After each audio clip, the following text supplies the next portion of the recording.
और आप और हम सभी आत्माओं का एक ही लक्ष्य है, एक ही टारगेट है कि मन क्रम वचन से हम सतगुरु रामपाल जी वे परमेश्वर तो हैं ही, लेकिन हम लोग अपनी नादानी के चलते, अपनी अल्प बुद्धि के चलते उनको परमेश्वर का दर्जा नहीं दे पा रहे थे। आज से पहले हम परमेश्वर उस काल्पनिक और हाथ से बनाई हुई दाढ़ी मूछ वाली कबीर जी की समझे जाने वाली फ़ोटो को मान रहे थे। हम परमात्मा तो उस फोटो को मान रहे थे, गोविंद हम उस फोटो को मान रहे थे, और गुरु सतगुरु रामपाल जी को मान रहे थे, जो कि अध्यात्म के अनुसार उचित नहीं है। क्योंकि परमात्मा ने तो आके ज्ञान देना था सतगुरु रामपाल जी ने, इसलिए उन्होंने अपने से भिन्न किसी को परमात्मा बताया। अगर वे शुरुआत में कह देते कि मैं रामपाल ही कबीर हूँ, मैं ही परमात्मा हूँ, तो कोई भी व्यक्ति उनके सत्य को स्वीकार नहीं करता और मोक्ष से वंचित रह जाते। तो परमेश्वर ने इस ज्ञान को फैलाने के लिए अपने आप को छुपाया। वेदों से उन्होंने नाम परमेश्वर का कबीर बताया, और एक फोटो जो हाथ से बनाई हुई थी, जो कई वर्षों से चलती आ रही है, सैकड़ों वर्षों से, उस फोटो को सामने रखा कि ये है कबीर परमात्मा। क्योंकि हम जीव हैं, हम फिर उनसे यही सवाल करते कि गुरुजी नाम तो आपने वेदों से बता दिया कि परमात्मा का नाम है कबीर देव, लेकिन कबीर जी का फोटो तो बताइए। कबीर जी तो 650 साल पहले आए थे, जबकि दुनिया में तो ब्रह्मा विष्णु महेश जो पता नहीं कितने युगों पहले आए थे। द्वापर में श्री कृष्ण जी आए थे, त्रेता युग में रामचंद्र जी आए थे, लोगों ने तो उनकी भी फोटो बना रखी है उस समय की। तो आप 650 साल पहले की फ़ोटो दिखाइए कबीर जी की कि कबीर जी कौन हैं, कबीर जी कैसे हैं। इसलिए गुरुदेव ने इन देवी देवताओं से और ये शास्त्र विधि को त्याग के जो मनमाना आचरण, नकली धर्मगुरुओं ने, संतों ने जो समाज में प्रचलित कर रखा है, गीता को पढ़ के, वेदों को पढ़ के निष्कर्ष उनको निकालना आया नहीं, क्योंकि तत्वदर्शी संत के अलावा कोई इन शास्त्रों का निष्कर्ष निकाल नहीं सकता। तो इन लोगों ने जो पाखंड फैला रखा है भक्ति मार्ग में, उस पाखंड से जीवात्माओं को बाहर निकाल के सत भक्ति में लगाने के लिए परमेश्वर की ये मजबूरी थी कि उनको ये हाथ से बनी हुई फोटो दाढ़ी मूछ वाली, इसको परमात्मा उन्होंने बताया। लेकिन अब ज्ञान से ये बात हमारे समझ में आएंगी, हम इन चीज़ों को अब जानेंगे, पहचानेंगे, क्योंकि अब ये ठीक का समय आ गया है। ज्ञान दे दे के परमात्मा ने हम सबकी बुद्धि खोल दी है। तो अब हम फैसला कर लेंगे, अब हम पहचान कर लेंगे कि वास्तव में वो एक कबीर परमेश्वर, वो असली कबीर परमेश्वर कौन है। क्योंकि आत्मा एक है तो उसका पति भी एक है, दो नहीं हो सकते। तो ये निर्णय परमात्मा ने कि दाढ़ी मूछ वाला असली कबीर है या सतगुरु रामपाल जी असली कबीर है, इसका फैसला गुरुदेव ने इतना ज्ञान देने के बाद हम जीव आत्माओं के ऊपर छोड़ दिया। और परमेश्वर ने देखा कि जो जीव आत्मा इतना भी फैसला मेरे से इतना ज्ञान लेने के बाद नहीं कर पाएगी, वो जीव आत्मा इस कलयुग की बिचली पीढ़ी में मोक्ष की अधिकारी नहीं है। तो पुण्यात्माओं, जो जो भाई बहन अपने अपने घर में, दरबार में उस दाढ़ी मूछ वाली फोटो को हटा चुके हैं, अपने घरों से हटा चुके हैं, और जिनकी किसी भी प्रकार की आस्था उस दाढ़ी मूछ वाली फोटो में नहीं है, और जो केवल एकमात्र सृष्टि का रचनहार, कुल मालिक कबीर देव अपने गुरुदेव को ही मानते हैं, सतगुरु रामपाल जी भगवान को ही मानते हैं, वो आत्मा यदि आजीवन भक्ति मार्ग पे मर्यादाओं में रही तो अब की बार उनका मोक्ष निश्चित है, उनको कोई भी नहीं रोक सकता है। तो थोड़ा सा धैर्यपूर्वक आगे का जो मैसेज है सभी भाई बहन ध्यान से सुनिएगा। और आज के मैसेज में परमात्मा ने एक नया हमारे को अपडेट दिया है, क्योंकि ये भक्ति मार्ग है पुण्यात्माओं। जैसे जैसे हम जीव आत्माएं इस परमेश्वर के सत्य ज्ञान को हमारे हृदय में समाने के लायक होते चले जाएंगे, वैसे वैसे ये परमात्मा नित नई नई जानकारियां अध्यात्म की हमारे अंदर भरता चला जाएगा, निमित्त चाहे परमात्मा किसी को भी क्यों ना बनाए। तो दया है मालिक की। और कमला बहन जी से निवेदन करूंगा जो नेपाल से हैं कि आपके भगत जी भी लाइव देख रहे हैं, लेखराज जी भी, आप भी लाइव आ रही हैं। अगर दोनों एक ही घर में हैं तो क्यों इंटरनेट का डाटा खराब कर रहे हो, एक ही मोबाइल में देख लो। और अगर भगत जी कहीं दूर हैं तो फिर बात अलग है। सत साहिब। तो पुण्यात्माओं, सबसे पहला आज का जो टॉपिक है बहुत ही अहम है, बहुत ही विशेष है, और 27 साल से जो परमात्मा ने नहीं करवाया था, आज परमात्मा ने वो चेंज करवाना है। अब वो समय आ गया है। तो दास आपको बताना चाहेगा कि आज का सबसे पहला अपडेट क्या है। आज का सबसे पहला अपडेट है ये मंत्र कार्ड है। ये मंत्र कार्ड जो सन 1994 से परमात्मा हम भक्तों को देते हुए आ रहे हैं, जिन जिन को परमात्मा ने प्रथम नाम दिया। नीचे इसमें मंत्र लिखे हुए हैं। दास को आदेश और अधिकार नहीं है कि मैं किसी को सार्वजनिक करूं। तो आप लोगों की जानकारी के लिए मैंने एक कपड़ा लगा रखा है और ऊपर देखिए, हमें सतगुरु देव जी जो प्रथम मंत्र देते हैं नाम दीक्षा के समय, उसमें गुरुदेव हमारे को 7 मंत्र देते हैं। और ये जो फोटो है जिसमें सबसे ऊपर दाढ़ी मूछ वाली है और नीचे सतगुरु रामपाल जी भगवान की है, इसके नीचे जो प्रथम मंत्र आता है उस मंत्र की ये फोटो है। और जब हमने भक्ति बोध से, जब परमात्मा ने दया करी, सद्बुद्धि दी गुरुदेव भगवान ने, और जब हमने ये भक्ति बोध छपवाई और भक्ति बोध में हमने सिर्फ और सिर्फ अपने पूज्य गुरुदेव सतगुरु रामपाल जी भगवान का ही एकमात्र फोटो लगाया। हमने वो दाढ़ी मूछ वाले कबीर जी का फोटो भी हटा दिया, हमने आदरणीय गरीबदास जी का भी फोटो हटा दिया, हमने आदरणीय रामदेवानंद जी का भी फोटो हटा दिया। हमने इस भक्ति बोध में यदि किसी का फोटो रखा है, किसी की छवि रखी है, तो केवल पूज्य गुरुदेव सतगुरु रामपाल जी भगवान का ही फोटो रखा है, क्योंकि यही हमारे इष्ट हैं, यही हमारे गुरु हैं, यही हमारे गोविंद हैं, यही हमारी आत्मा के पति और परमात्मा हैं। हमारा सब कुछ यही है। परमात्मा कहते हैं तुम साहिब, तुम संत हो, तुम सतगुरु, तुम हंस, यानी सब कुछ परमेश्वर को ही बता दिया कि सारी भूमिका ये परमात्मा स्वयं ही करता है कि तुम साहिब, तुम संत हो, तुम सतगुरु, तुम हंस, और गरीबदास तेरे रूप बिना और न दूजा अंश। गरीबदास जी कह रहे हैं कि हे परमात्मा, आप खुद ही साहिब हैं जो सतलोक में बैठे हुए हैं, आप खुद ही संत की भूमिका करते हैं, आप खुद ही सतगुरु बनते हैं, और आप खुद ही एक अच्छे भगत यानी हंस की भूमिका करते हैं। आपके अलावा ये रोल अन्य कोई भी करने में समर्थ नहीं है। और नित्य नियम में हम रोज पढ़ते हैं, नित्य नियम में वाणी संख्या 52 और 53 में, कि साहिब से सतगुरु भय और सतगुरु से भय संत, धर धर वेख विशाल अंग, वो खेल आदि और अंत। साहिब से सतगुरु भय, सतगुरु से भय साध, ये तीनों अंग एक हैं, गति कुछ अगम अगाध। पुण्यात्माओं, जब हमें पता चल गया है कि सारी सृष्टि का कुल मालिक, कुल धनी कबीर परमेश्वर है, और वो कबीर परमेश्वर कौन है ये भी हमें आज पता चल गया है गुरुदेव के ज्ञान आधार से, कि वो कुल मालिक, वो कुल परमेश्वर, असली कबीर, वेदों में जिनका नाम लिखा हुआ है कबीर देव, ये है वो परमेश्वर जो सतलोक में अपने वास्तविक रूप में बैठे हुए हैं। इसी रूप में ये कबीर परमेश्वर सतलोक में अपने वास्तविक रूप में बैठे हुए हैं, और इस पृथ्वी पे भी परमात्मा अपने वास्तविक रूप में ही पिछली पीढ़ी में आए हैं, क्योंकि ये मोक्ष का समय है, और मोक्ष के समय में परमात्मा स्वयं ही आते हैं, किसी को भेजते नहीं हैं। ये समर्थ है परमात्मा, ये अनंत कलाओं का भगवान है, इन्फिनिटी पावर है इनके पास में। इनको किसी ने अपना दास, संत या संदेशवाहक, सतगुरु या तत्वदर्शी संत बना के भेजने की आवश्यकता नहीं है। ये परमात्मा चुटकी बजाते सारी भूमिका स्वयं ही कर लेता है। तो आज परमेश्वर ने हमें सद्बुद्धि दी, और मालिक ने इतना ज्ञान देने के बाद फिर हमारे को समझाया कि जब तक तुम अपने वक्त गुरु को, जिनसे तुमने नाम दीक्षा ली है मोक्ष के लिए, जब तक तुम अपने उस वक्त गुरु को पूर्ण परमात्मा के रूप में स्वीकार नहीं करोगे, मन, कर्म, वचन, दिल और दिमाग से, तब तक तुम मोक्ष प्राप्त नहीं कर सकते। चाहे तुम कितनी ही मर्यादा में रह लो, तुम कितनी ही भक्ति कर लो, कितने ही सत्संग सुन लो, कितने ही अच्छे भगत बन लो। इस कलयुग की बिचली पीढ़ी में जो 4 युगों के बाद केवल ये थोड़ा सा समय मिलता हमारे को, थोड़ा सा समय, कब तक? जब तक हमारे वक्त गुरु सतगुरु रामपाल जी भगवान इस पृथ्वी पे शरीर रूप में हैं, तब तक।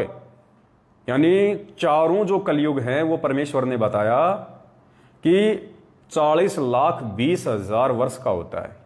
सतयुग, त्रेता, द्वापर और कलयुग, इन चारों युगों की आयु 40,20,000 वर्ष होती है। और इन 40,20,000 वर्षों में जो मोक्ष का समय होता है, मुक्ति का समय होता है, मोक्ष का, वो कितना अंश मात्र। जितने दिन तक सतगुरु रामपाल जी भगवान वर्तमान में इस रूप में इस पृथ्वी पे रहेंगे सतगुरु की भूमिका में, तब तक ही केवल मोक्ष प्राप्ति का गोल्डन चांस हमारे पास में है। गुरुदेव के पृथ्वी लोक से जाने के बाद हम मोक्ष प्राप्त नहीं कर सकते, हम केवल फिर भक्ति करके सुख प्राप्त कर सकते हैं। तो पुण्यात्माओं, जब इतना सा समय हमारे को भगवान ने मोक्ष का दिया है 40,20,000 वर्षों में, तो जाहिर सी बात है फिर हमने कुछ विशेष करना पड़ेगा। परमात्मा हमसे कुछ अनहोनी करवाएगा, विशेष करवाएगा, जिससे कि मन कर्म वचन से हम ये स्वीकार कर लें कि सतगुरु रामपाल जी ही पूर्ण परमात्मा हैं, सतगुरु रामपाल जी ही कबीर परमेश्वर हैं। इनके अलावा ना तो सतलोक में कोई परमात्मा है, ना कोई अलख लोक में है, ना कोई अगम लोक में है, ना कोई अनामी लोक में है। इस परमेश्वर के अलावा अन्य कोई परमेश्वर सृष्टि में नहीं है। यही परमात्मा भिन्न भिन्न रूप धारण करके अपनी जीवात्माओं को सतज्ञान देता है।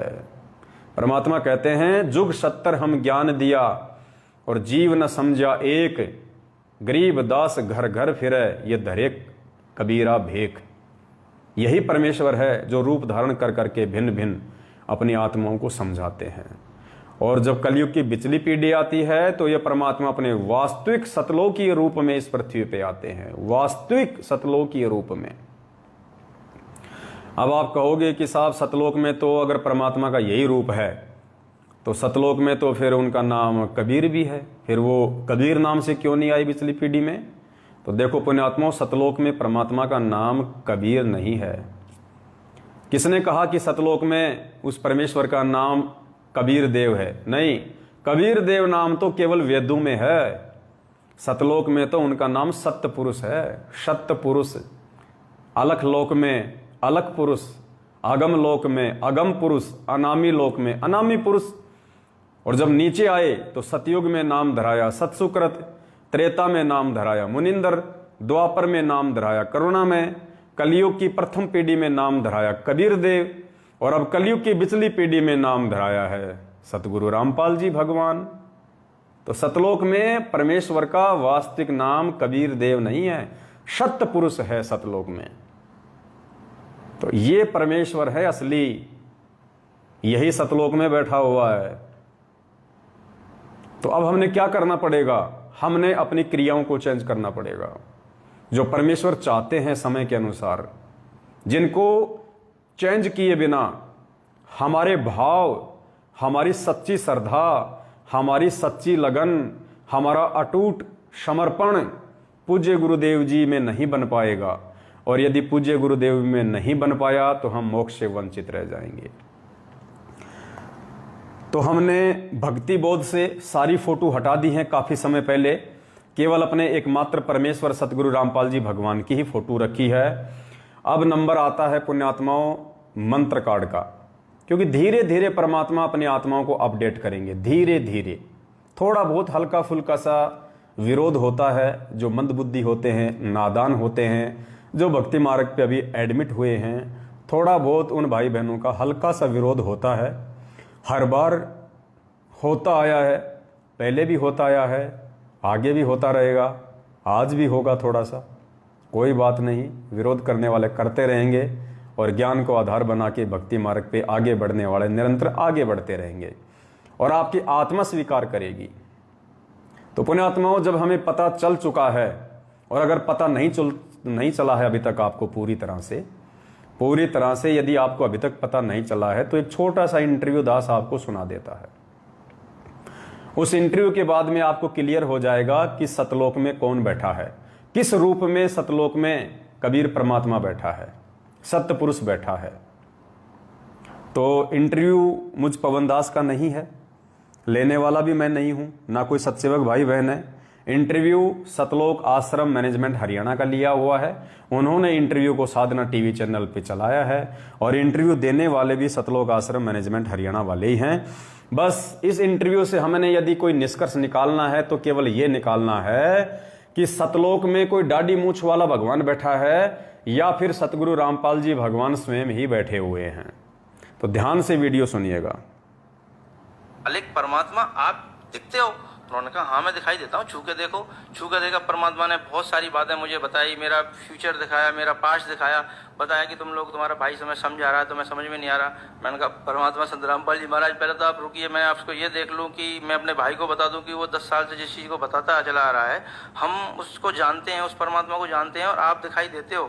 तो उन्होंने कहा ठीक है बता के बेटा तू अब यहाँ से निकल और बरमाला आइयो। मैंने कहा जी बरमाला कहाँ पे? तो परमात्मा ने, संत रामपाल जी महाराज ने मुझे सतलोक से ही वरमाला का आश्रम दिखाया, कहाँ पे है कैसे है। मैं रोने लगा कि मालिक अब तो यहीं रख लो, अब यहाँ से जाने का तो दिल ही नहीं कर रहा है, यहाँ तो बड़ा अच्छा लग रहा है। उन्होंने कहा बेटा जाना तो पड़ेगा, अभी तुम्हारे काम बाकी हैं। तो फिर मैंने कहा गुरुदेव अगर आप तो सब कुछ कर सकते हैं, आप तो परमात्मा हो संत रामपाल जी महाराज, तो मेरी मोम को क्यों नहीं बचाया? तो उन्होंने बताया कि बेटा तेरी मोम ने ना नामखंड कर दिया था, उसको विश्वास नहीं हुआ, ज्ञान नहीं हुआ, पर तू नीचे जाके ऐसा नहीं करना है, तुझे मैं यहाँ से पक्का करके भेज रहा हूँ, अपने भाई की हेल्प करनी है और इस समाज को, ये एजुकेटेड जो समाज है इसको समझाना है और अपना पूरा जीवन इसलिए लगाना है। तू तो मर चुका था, देख तू शराब पी के यहाँ गिरा था रेलवे स्टेशन पे, मुझे याद आया हाँ गिरा था, उनकी यहीं मरना था तुझे, लेकिन मैंने तुझे वापस बुलाया है और तेरे को ये जीवन जो मैं दे रहा हूँ आगे ये भक्ति के लिए दे रहा हूँ, अब इससे भक्ति ही करनी है, कुछ और नहीं करना। मैंने कहा ठीक है जी, लेकिन मैं तो कब आ जाऊँगा जल्दी? उन्होंने कहा बेटा मैं नीचे तुम्हारे साथ ही रहता हूँ, मैं पृथ्वी पे बैठा हूँ, तो जाएगा मुझे मिलेगा तो मुझे देखेगा कि तुझे कोई दिक्कत ही नहीं आएगी। मैंने कहा ठीक है जी, अब तो परमात्मा मुझे फिर जाने दो। परमात्मा ने मुझे वापस लाया, मैं अपनी माँ के 12-13 जितने भी करने थे वो किए। जैसे ही माँ के 12 बजे मैं वहाँ से निकल लिया। सतलोक आश्रम वरवाला के लिए जब मैं निकला, वरवाला के रेलवे स्टेशन पर पैर रखा तो लगा कि मैं परमात्मा की संत रामपाल जी महाराज शरण में आ गया। जैसे ही मैं लाइन लगा के गुरुजी के पास पहुंचा तो मेरे से नाम दीक्षा देने से पहले भगत जी ने कहा कि भगत जी ये कुछ नियम है, इनको पढ़ लो।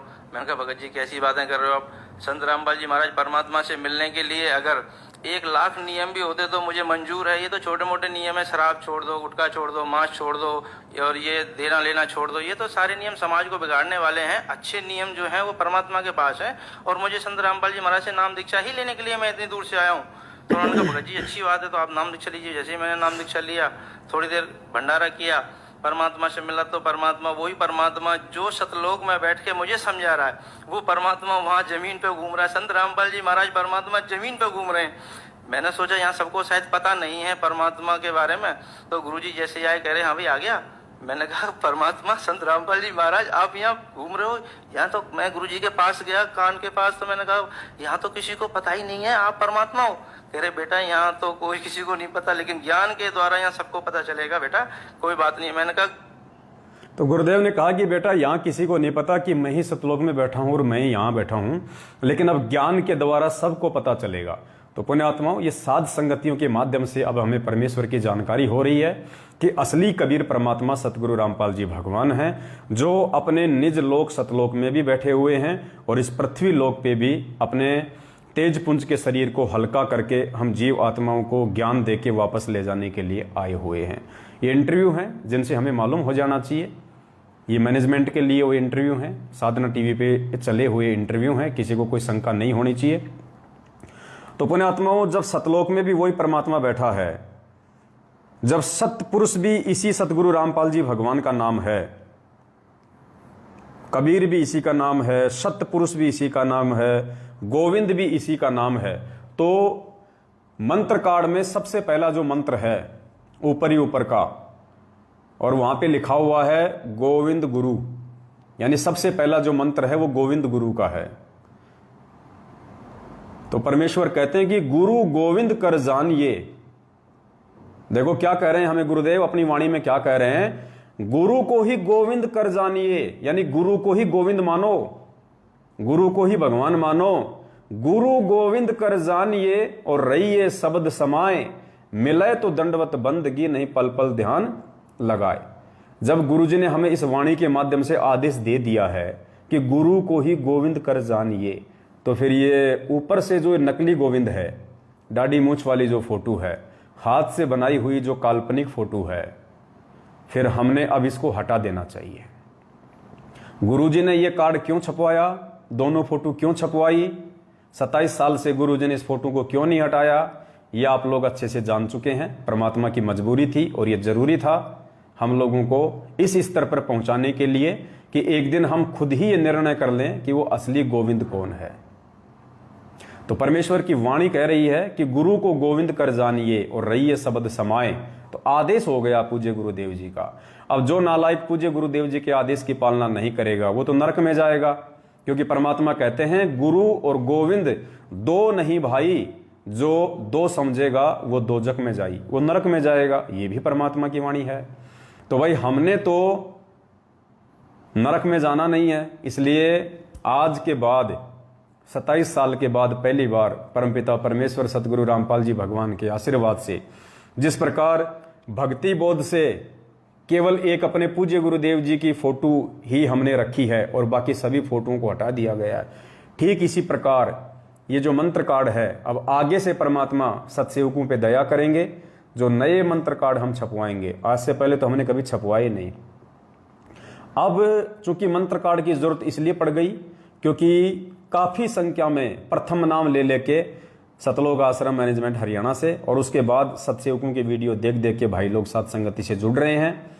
तो उन भाई बहनों को केवल एक परमेश्वर के ही पीछे लगाना है। अगर दो देखेंगे तो आस्था दो में रहेगी, यहाँ गुरु यहाँ गोविंद।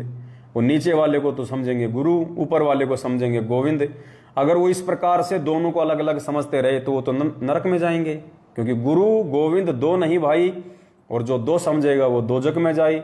अगर दो फोटो देखेंगे तो दोनों में भाव बनेंगे, दोनों में भाव बनेंगे तो हम दोजक में जाएंगे, नरक में जाएंगे।